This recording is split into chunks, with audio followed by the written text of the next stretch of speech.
আসসালামু আলাইকুম। সবাইকে স্বাগতম জানাচ্ছি।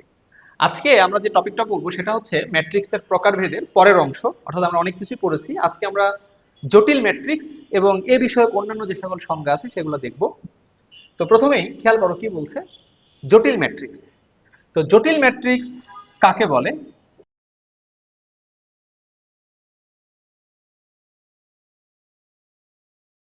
তাহলে খেয়াল করো কি বললাম, যে ম্যাট্রিক্সে জটিল সংখ্যা ভুক্তি হিসেবে বিদ্যমান তাকে জটিল ম্যাট্রিক্স বা কমপ্লেক্স ম্যাট্রিক্স বলে। এখন কথা হচ্ছে ভাই, জটিল সংখ্যাটা কি? আমি বলছি যে ম্যাট্রিক্সে একটা হলেও জটিল সংখ্যা থাকবে, বা দুইটা থাকবে, তিনটা থাকবে, বা সবগুলোও যদি হয়, জটিল সংখ্যা থাকা মানে সেটা কি ম্যাট্রিক্স? জটিল ম্যাট্রিক্স। তাহলে জটিল সংখ্যাটা কি? তো এই টপিকটা আমরা পড়বো আমাদের সেকেন্ড পেপারে, জটিল সংখ্যা অধ্যায়ে। তো আপাতত আমি জাস্ট যতটুকু না জানলেই না, ততটুকু ধারণা একটু তোমাদেরকে দিয়ে রাখি। মনে রাখবা, জটিল সংখ্যা হচ্ছে যে সকল সংখ্যায় আই থাকে তাদেরকে আমরা জটিল সংখ্যা বলে জানবো। আপাতত এইটুকু মনে রাখলেই হবে। তাহলে কি বললাম? তাহলে খেয়াল করো কি বললাম, যে সকল সংখ্যায় আই বিদ্যমান তারাই জটিল সংখ্যা। এখন বলতে পারো ভাই আই কি, আয়ের মান কত? এগুলো আপাতত জানার দরকার নেই, এগুলো আমরা পরে জানবো। আমরা যখন জটিল সংখ্যা পড়বো আমরা অনেক ডিটেলস এগুলো আলোচনা করবো। আপাতত যে সকল সংখ্যায় আই বিদ্যমান তাদেরকে আমরা কি বলবো? জটিল সংখ্যা। যেমন আমি যদি এক্সাম্পল দেই, এই যে দেখো যে সংখ্যাগুলো লিখেছি এরা প্রত্যেকেই হচ্ছে এক একটা জটিল সংখ্যা। তবে হ্যাঁ, এখানে আরো অনেক বিষয় আছে যেগুলো আমরা তখন পড়বো। যেমন এই যে I two I minus five, এইগুলোকে বলা হয় বিশুদ্ধ কাল্পনিক সংখ্যা। অর্থাৎ যে সকল সংখ্যা শুধু সিঙ্গেল আই যুক্ত থাকে তাদেরকে আমরা বলবো বিশুদ্ধ কাল্পনিক সংখ্যা। আর যেগুলোতে এই যে একটা বাস্তব সংখ্যার একটা এই আই যুক্ত সংখ্যা মিলেমিশে থাকবে সেগুলোকে বলা হয় জটিল সংখ্যা। তা আপাতত মাথায় রাখো, আই থাকা মানেই জটিল সংখ্যা। তাহলে এরাই হচ্ছে জটিল সংখ্যা। তার মানে কোনো ম্যাট্রিক্সে যদি এরকম একটাও উপাদান থাকে, বা দুইটা থাকে, বা সবগুলা থাকে, তাহলে সেই ম্যাট্রিক্সটাকে আমরা বলবো কি? জটিল ম্যাট্রিক্স। তাহলে আমি যদি এই যে জটিল ম্যাট্রিক্সের একটা এক্সাম্পল দিই, তাহলে তোমরা বিষয়টা বুঝতে পারবা।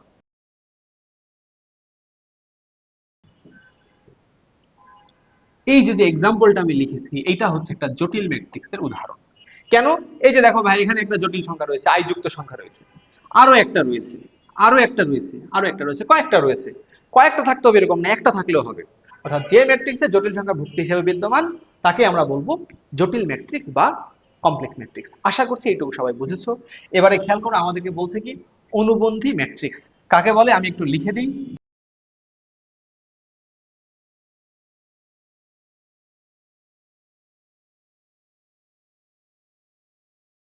খেয়াল করো কি বলছে, কোন জটিল ম্যাট্রিক্সের জটিল ভুক্তিগুলোকে তাদের অনুবন্ধী জটিল সংখ্যা দ্বারা প্রতিস্থাপন করলে নতুন যে ম্যাট্রিক্সটা আমরা পাচ্ছি তাকে প্রদত্ত ম্যাট্রিক্সের অনুবন্ধী ম্যাট্রিক্স বলে, বা কমপ্লেক্স কনজুগেট ম্যাট্রিক্স বলে।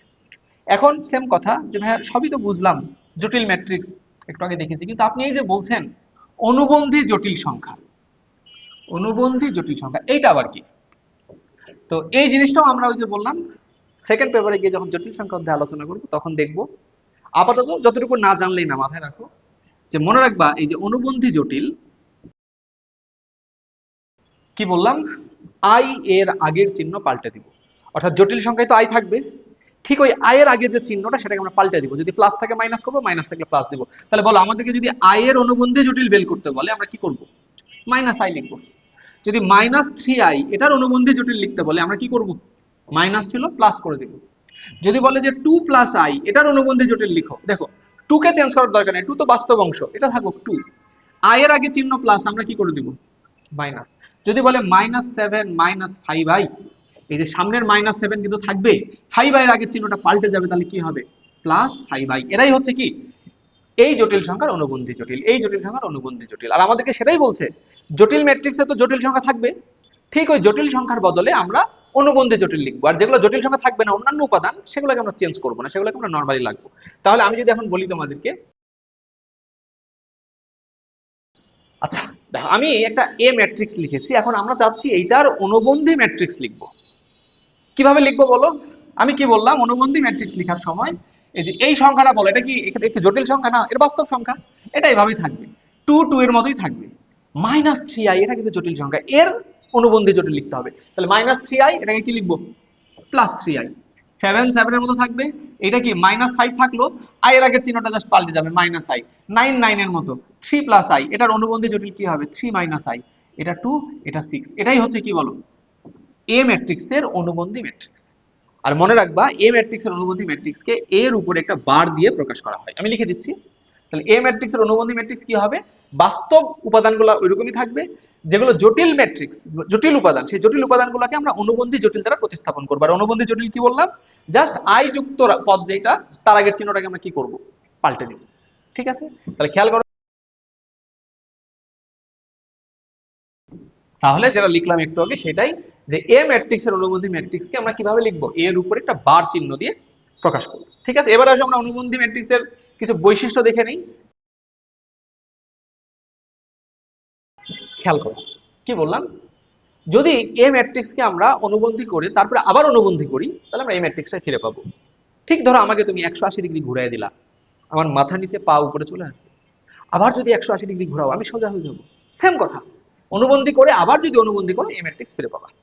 এরপরে কি বলছি, দুইটা ম্যাট্রিক্স যদি আমি যোগ করি, যোগ করে তারপরে যদি আমি সেটা বার করি, এটাও যে কথা।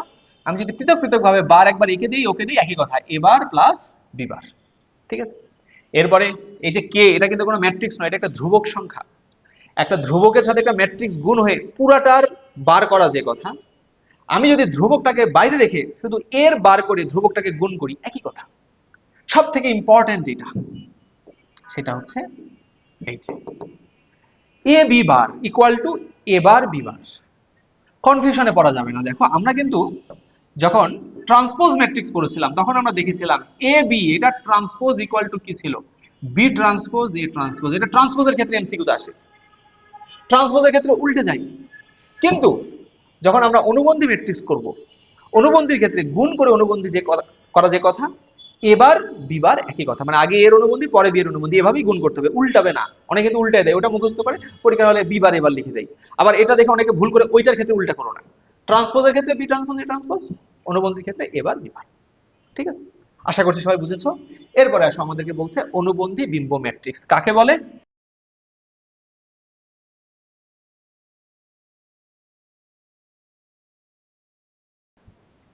তাহলে খেয়াল করো কি বলছে, নাম শুনে বুঝতে পারছো, অনুবন্ধী বিম্ব মানে আগে অনুবন্ধী করব, করে তারপরে কি করব? বিম্ব বা ট্রান্সপোজ করব। তাহলে সেটাই বলছে, কোন ম্যাট্রিক্সের অনুবন্ধী ম্যাট্রিক্সের বিম্ব ম্যাট্রিক্সকে অনুবন্ধী বিম্ব ম্যাট্রিক্স বলে। খালি মনে রাখবা, এ ম্যাট্রিক্সের অনুবন্ধী বিম্ব ম্যাট্রিক্সকে কিভাবে লেখা হয়? এ থেটা দ্বারা প্রকাশ করা হয়। তাহলে এখন আমি যদি বলি যে ভাই এ থেটা ইকুয়াল টু কত, বুঝতেই পারছো ভাই, আগে অনুবন্ধী করব তারপরে বিম্ব করব। তাহলে কি করব? আগে অনুবন্ধী, তারপরে কি করব? বিম্ব। ঠিক? আশা করছি সবাই বুঝতো। তাহলে আমি যদি একটা এক্সাম্পল দিই, আমি যদি বলি একটা ছোট্ট ম্যাট্রিক্স নেই, এ ম্যাট্রিক্স। খেয়াল করো, এটা হচ্ছে একটা এ ম্যাট্রিক্স। আমরা কি করব? অনুবন্ধী বিম্ব। তাহলে আগে অনুবন্ধী করব, তারপরে বিম্বও করব। তাহলে আমি যদি বিম্ব করি, বিম্ব করার ফাঁকে ফাঁকে আমি একসাথে অনুবন্ধী করে ফেলবো। তাহলে বলো এইটাকে কি বরাবর লিখতে হবে? কলাম বরাবর। তাহলে 2 2 এর জায়গায় আই নিচে চলে আসবে, কিন্তু আই এর কি লিখবো? অনুবন্ধী। আই এর অনুবন্ধী কত? Minus I. এইটা ওখানে চলে যাবে, এই সারিটা এই কলাম বরাবর লিখবো। তাহলে 1 প্লাস আই এর অনুবন্ধী কে? 1 মাইনাস আই, আর এটা কত? 5 আই। এইটা হবে আমাদের অ্যান্সার। ঠিক? আশা করছি সবাই এটা বুঝতে পেরেছো। এরপরে আসো, আমাদেরকে কি বলছে? Hermitian matrix. আমি কিছু তথ্য এবং সংজ্ঞাগুলো আগে লিখে দেই, তারপরে আলোচনায় আসি।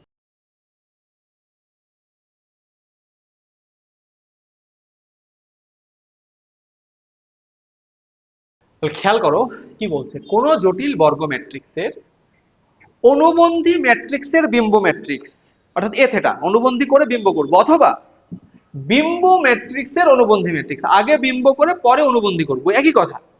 এই দুইটা যদি মূল ম্যাট্রিক্সের সমান হয়, তবে তাকে হার্মিশিয়ান ম্যাট্রিক্স বলে। তাহলে আমি আগের তথ্যের সাপেক্ষে এটা বলতে পারি যে এ ইকুয়াল এ থেটা হলে, এ থেটা মানে কি? অনুবন্ধী ম্যাট্রিক্সের বিম্ব ম্যাট্রিক্স হলে একে বলা হবে কি? হার্মিশিয়ান। এবার বলো, শুধু কি এটাই যে অনুবন্ধীর বিম্ব, নাকি বিম্বর অনুবন্ধীও বলা যাবে? তাহলে আমি কি এভাবে লিখতে পারবো না যে এ ইকুয়াল টু এ ট্রান্স এ বার তার উপরে ট্রান্সপোজ ইকুয়াল টু কি হবে? এ ট্রান্সপোজ তার উপরে বার, তিনটাই কি হবে?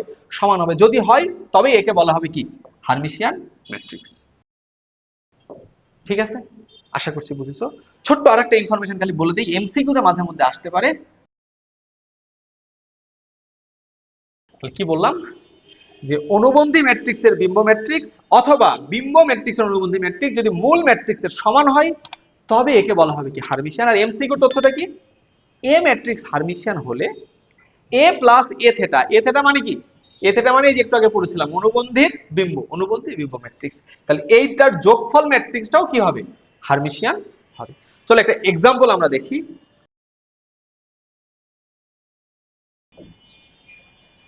এইটা হবে একটা হার্মিশিয়ান ম্যাট্রিক্স, এটা হবে একটা হার্মিশিয়ান ম্যাট্রিক্স। আমি বলতে পারবো ভাই কিভাবে লিখতে নিজে থেকে, বা আমি কিভাবে নিজে থেকে লিখবো, তোমরা কিভাবে নিজে থেকে লিখবা? সেটা হচ্ছে মনে রাখবা, হার্মিশিয়ান লেখার জন্য যে প্রধান কর্ণ বরাবর আমরা বাস্তব সংখ্যা লিখবো, প্রধান কর্ণ বরাবর বাস্তব সংখ্যা লিখবো।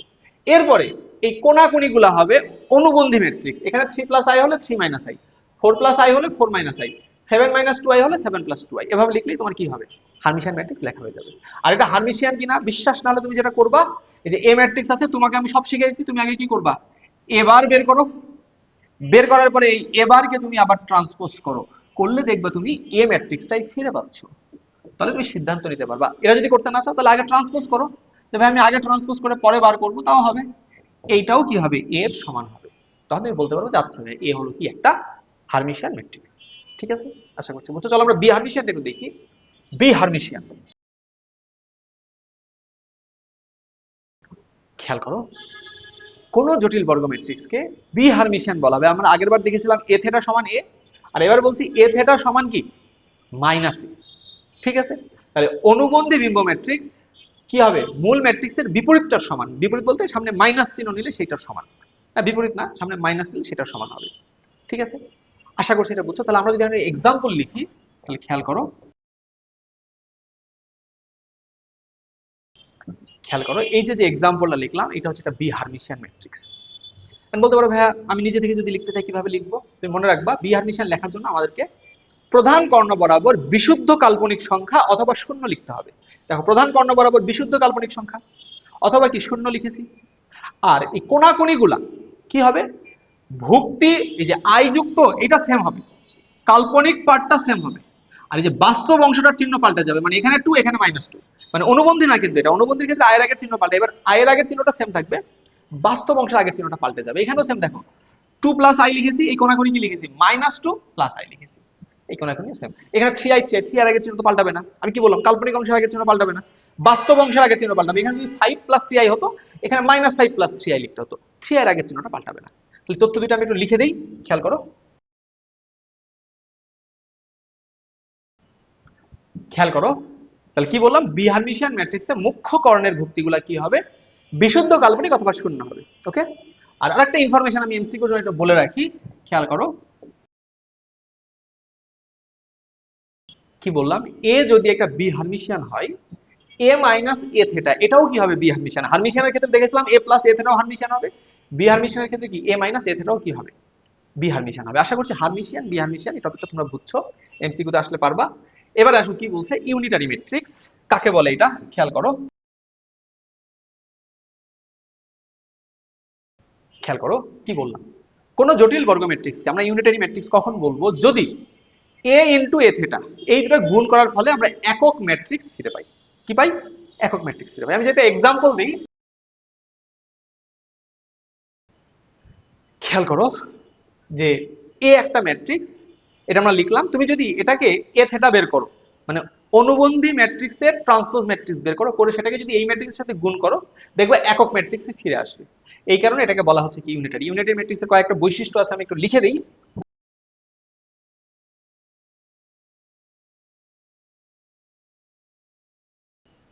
কি বললাম খেয়াল করো, ইউনিটারি ম্যাট্রিক্সে A dot A theta into A theta equal to I হয়, এটা তো আমরা সংজ্ঞাতেই দেখলাম। এরপরে কি বলছি? ইউনিটারি ম্যাট্রিক্সে এবার এর ট্রান্সপোজ এটা কি হবে?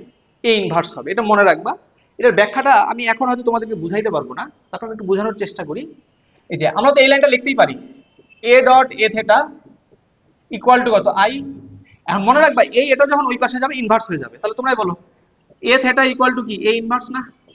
আই এর আই, আই এমন একটা ম্যাট্রিক্স যেটা আমরা অলরেডি পড়েছি, পড়ি নাই, আমরা পড়বো সামনে। আমরা তো এখন ম্যাট্রিক্সের গুণন পড়ি নাই, ম্যাট্রিক্সের গুণনের সময় দেখবো। আই কোনো ম্যাট্রিক্সের সাথে গুণ হলে কোনো চেঞ্জ হয় না, উত্তর ওটাই হয়। তাহলে আই দিয়ে এটাকে গুণ করলে এটাই হয়। তাহলে এ থেটা মানে কি? A inverse. এ থেটা মানে তো এটা, এবারের উপরে ট্রান্সপোজ ইকুয়াল টু কত হবে? A inverse. মনে রাখবা, এটা মনে রাখবা। আর মনে রাখবা, ম্যাট্রিক্সটা যদি জটিল না হয়, দেখো আমাদের এই ম্যাট্রিক্সের উপাদানগুলো আমরা কি লিখেছি? জটিল উপাদান লিখেছি। যদি জটিল না হয়, সবগুলাই বাস্তব হয়, তাহলে ওই ম্যাট্রিক্সটা অর্থগোনাল ম্যাট্রিক্স হয়ে যায়। অর্থগোনাল আবার কি, কাকে বলে আমরা দেখবো, এখনই দেখবো। এই যে দেখো আমাদের আরো কয়েকটা সংজ্ঞা, অভেদঘাতী, শূন্যঘাতী, পর্যায়বৃত্ত, লম্ব ম্যাট্রিক্স। তো এখন এই যে সংজ্ঞাগুলো, এই সংজ্ঞাগুলো তোমরা এখন বুঝবা। কেন বুঝবা না? কারণ আমরা এখনো ম্যাট্রিক্সের গুণন পড়ি নাই। আমরা যখন ম্যাট্রিক্সের গুণন পড়বো, ম্যাট্রিক্সের গুণন করার পরে আমরা এই সংজ্ঞাগুলো আবার আলোচনা করবো, কারণ এগুলোর জন্য আমাদের ম্যাট্রিক্সের গুণন জানা দরকার। তাহলে এগুলো আমরা আপাতত আলোচনা করছি না, এগুলো আমরা পরে আলোচনা করব যখন আমরা ম্যাট্রিক্সের গুণন শিখবো। ঠিক আছে? তো আজকের ক্লাসটা এই পর্যন্তই। আশা করছি সবাই বুঝতে পেরেছে।